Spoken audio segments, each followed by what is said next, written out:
recently because they're losing, and they're losing guys, and so they want to restock that position to where you can always get an offensive lineman and free agency to come in and fit in, or you can always go find or whatever, linebacker somewhere, but that premium pass rusher or that shutdown corner or that left tackle or whatever it is, if you got a special player at a position, that's what the first round is for, especially high in the first round. Right. Looking for a special player.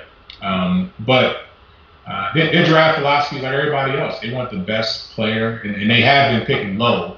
Right. So you're really trying to get the best value at that point. But now they're high, and so it's going to be a lot of attractive players there. So the medical is definitely going to come into play. And then the guy that can come in and step right in and play right away. Definitely. I'm glad that you shed light on that because a lot of the Bengals fans, myself included, have been pretty high on Reuben Foster, and it's come out that he's actually had some kind of tear, in his shoulder. So, that kind of has me worried there with us being able to. I mean, that can be nothing, right. Or it can be something. That's why the teams will go and they'll look at it. Right. And they'll look at his history, and you get all of that stuff. You get the player's history from college, the teams cooperate with you.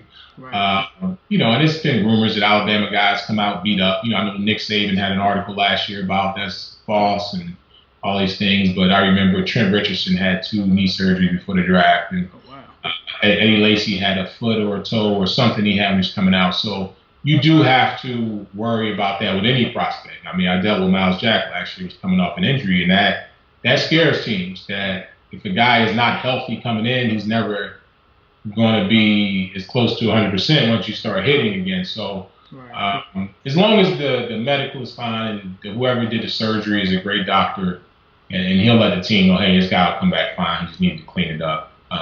He'll be fine. So, I don't know. They may feel like Reuben Foster is a great fit at that point. Or they may look at a D lineman or look at a running back or say, hey, we need to get our offense explosive handy. We need another playmaker outside and receiver. So they got a lot of ways to go. But health is definitely going to play a point in that because Mike Brown, speaking about his philosophy, even in free agency or even with the veterans, he doesn't really release a lot of veterans from their contracts for, I would say, performance purposes, but it usually becomes when guys get to a point where they can't practice, where they're always hurt, and I remember Rudy Johnson started getting some injuries towards the end. Willie Anderson had a foot where he couldn't practice, and Brian Simmons. I mean, so that's how players can play out their contracts here as long as they stay healthy. So it's not really performance related. It's a lot of times with Mike Brown. Once you get over 30 and you get hurt, that's when he moves on because then you can't help the team. So I know their philosophy. I know it's along with it, but their philosophy is make sure a guy's healthy. Because Marvin Lewis is very big on practicing before you can play. You can't practice if you're hurt. It's interesting that you say that because it seems like there were rumors last year that linebacker Ray Maluga was kind of suffering through that, where fans were kind of confused on whether it was an actual injury per se or if it was a performance issue. So it's kind of interesting that you say that. Yeah, I mean, it's not. I don't know. I don't know that situation.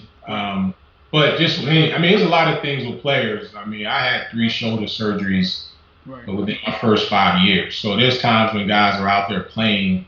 I know guys playing hurt all the time. I mean, they're not gonna. I mean, you'll see an injury report, but you just don't know how bad it is, or you could think a guy is not playing well, but you just don't know how hurt he is. That's part of it. That's just part of the business. So you don't complain about it, but you just never know. You never know with a player if it's that bad. That's why you see the guys right at the season get their surgeries and stuff. So, Ray's a good player. He's a hard-nosed player. I always liked him. So I'm sure he'll bounce back. Right. Sounds good.